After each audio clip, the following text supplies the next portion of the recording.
Good morning. Morning. You want to start introducing yourself? Yeah, sure. So we're going to keep it very light and hopefully entertaining today, but at least very relaxed and informal. My name is Sara. I'm the country director for Climeworks here in Iceland. And what Climeworks does is that we do carbon capture, direct air carbon capture, and storage as well here in Iceland. And we operate the world's largest direct air capture facility in the world here in Hellisheiði.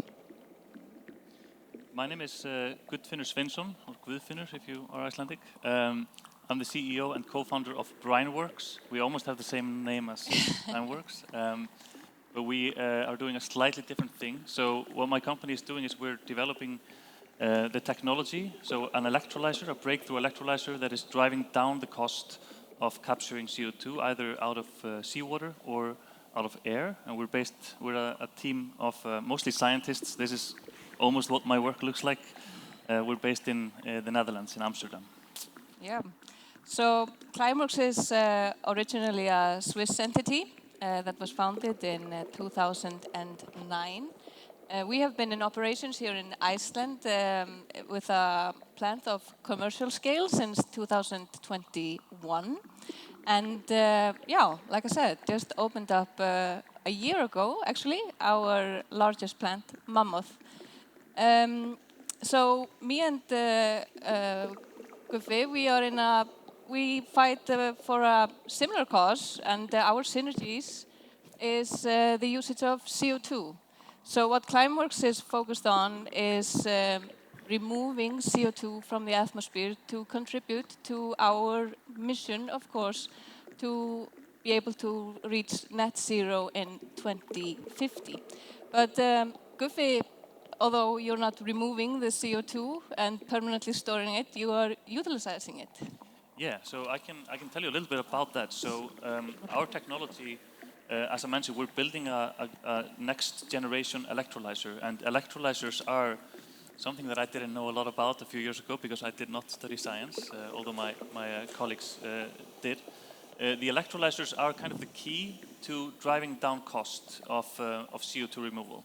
And so we are building a very low cost electrolyzer from earth abundant materials. So instead of having to use metals like platinum, we can use metals like steel, and that drives down the cost by quite a lot. And we are also designing our systems so that we can run only on intermittent power, so we can use sun and wind only to draw down CO2 out of seawater or the atmosphere. But yeah, you mentioned that we are actually, our main focus at Brineworks is delivering CO2 to e-fuel producers. Yeah. That is our focus because we produce hydrogen as a byproduct when we extract CO2 out of oceans or air, and e-fuel producers need both of those sources. So yeah, that is our focus. Although the technology can also be used for sequestration. Yeah. It's true. Actually, when Climeworks was first founded in 2009, as I said, we weren't a company doing removals. We were doing the utilization part as well, and we used direct air capture to produce CO2 for greenhouses and also for Coca-Cola. But again, who wants to buy a $200 Coke? I'm not sure. At least that's not in the market right now. But with this climate technology, one of the fascinating things is that we are always evolving, and we are evolving the purpose of our business, and that's the thing with Climeworks, and that's what we did. So we evolved from the utilization of the CO2 and to the removals, and now we are producing, or our product is carbon credits. And it's actually quite interesting field because carbon credits is, of course, directly related to the challenges that we face in the carbon market. And I think that this is an interesting part for all entities in climate tech, is that we are in essence entrepreneurs, and we are doing first things.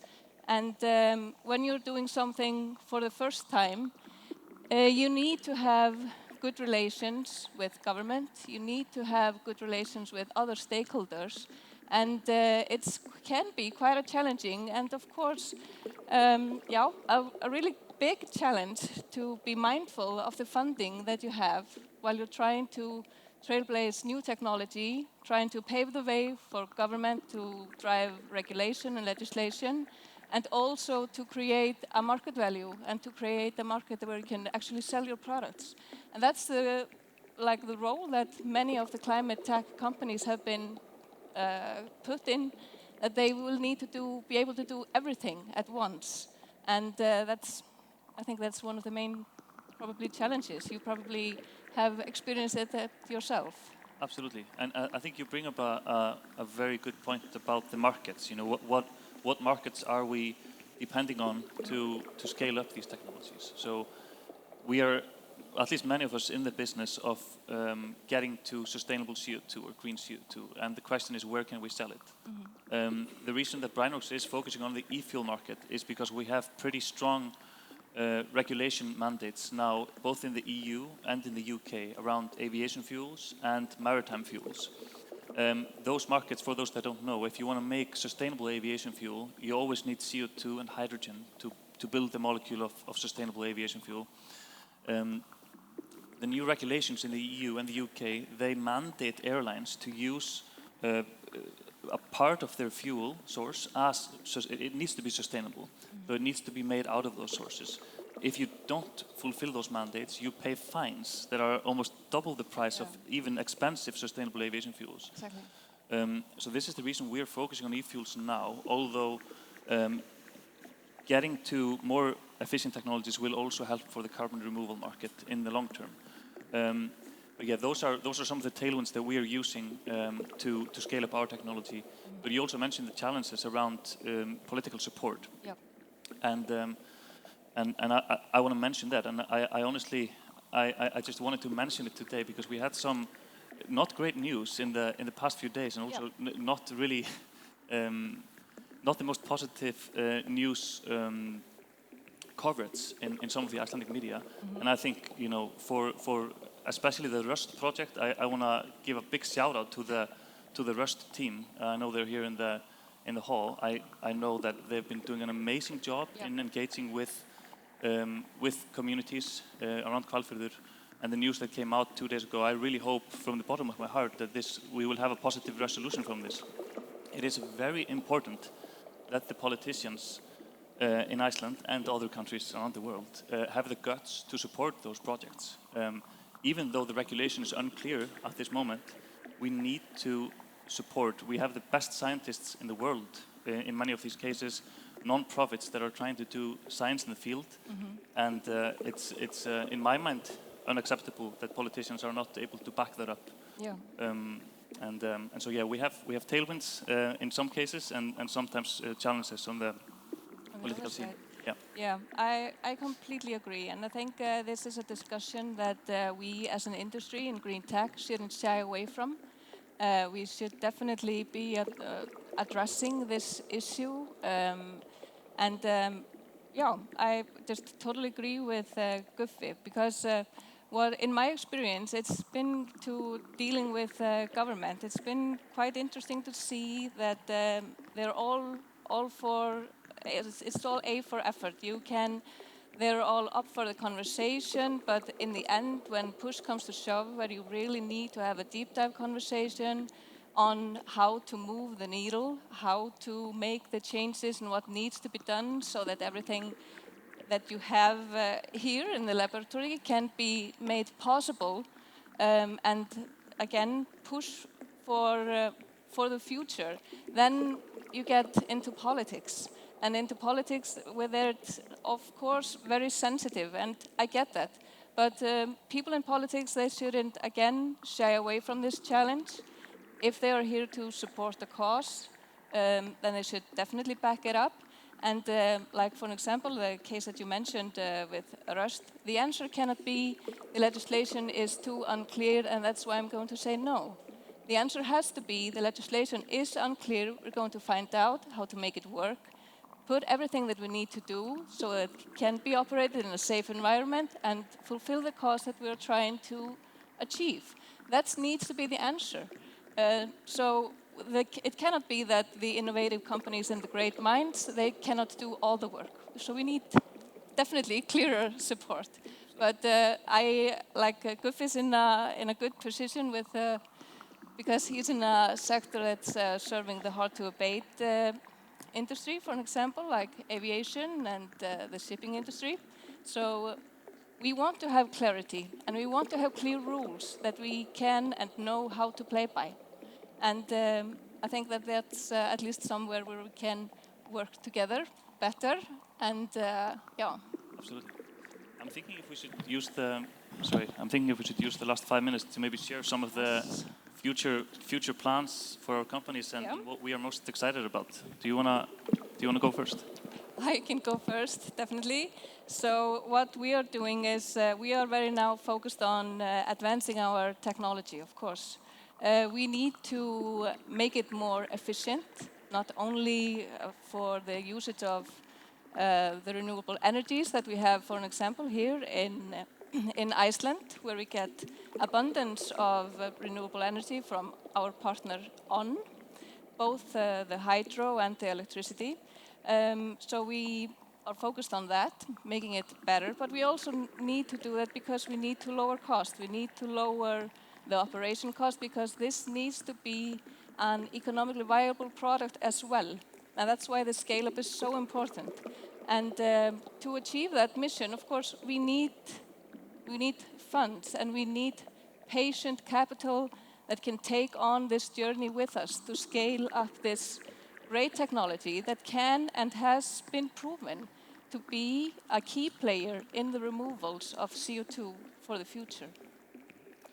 I'm very excited for the future of Climeworks, and we are definitely following in the footsteps of great companies like Climeworks. We started less than 2 years ago, so we're trying to catch up as quickly as we can. But I'm pretty excited about the future plans of Brineworks, and I want to tell you about them. So we actually deployed our first pilot in the field less than a year after we started, and our first pilot is in Gran Canaria in the Canary Islands, which is familiar to many of the Icelanders probably that go on vacation. Our second island. Our second island, and we of course picked that location for the weather. The weather in Amsterdam is not that great either. But yeah, so we're now building our second pilot, which will be operational later this year. What I am most excited is I'm most excited about the technical progress in the laboratory at Brineworks in Amsterdam, and I get to work with some actual world-class electrochemists and chemical engineers. We are focusing on the economics. The economics are what will drive adaptation of these new technologies. We've already now reached the performance level of our electrolyzer that will enable CO2 extraction from seawater or from air for less than $100 per ton of CO2. That is kind of the golden number that we are after. So we've already gotten there in terms of performance, but now we need to scale up and get the material costs down so we can actually deploy large-scale installations in the future at that price point. We're getting to, so I always use Climeworks as the example. So Orca, which was their first, first commercial. Yeah, first commercial plant. We plan to be at around that level at the end of next year, and then scale up as quickly as we can. So yeah, and we are mostly focusing on. I mentioned it before. We are designing our systems to be able to run on solar only. We think that's very important. That if you look at the cost curves of solar, it's rapidly falling, and we expect that to continue. So we're designing the systems to run on solar only, and so we are mostly focusing on Southern Europe, Northern Africa, the Gulf region, those places in the world. Iceland not optional. We would also love to operate in Iceland if we get access to cheap hydropower. We would definitely come here as well. Yeah. Great. So, any last remarks from you? 1 minute left. 1 minute left. Do you have last remarks? I have, or at least I just wanted to maybe leave you with one thing. everyone in this industry has the great quality of resilience. And I think we are all also very bold. And we need to have more people with resilience and who are willing to take on this chance. And this isn't a sprint. This is, of course, a marathon. And it's a marathon for the future. And but the future, it's here. And we need to take action now and be mindful also of the next steps that we need to be taking to accelerate this process. Yeah. Yeah, I would just second that. I think we're all trying our best. There are setbacks on this journey. It's a long journey. It's a marathon sprint. Yeah. Somehow we're in a pit stop at the moment, trying to get some refueling. Exactly. But I think there are so many people in this room that are doing amazing work, and like let's all continue. We only, there's no other option really than to be positive and drive forward. Definitely. For the world. Yeah. Yeah. Thank you for sharing the stage. Thank you as well. Thank you.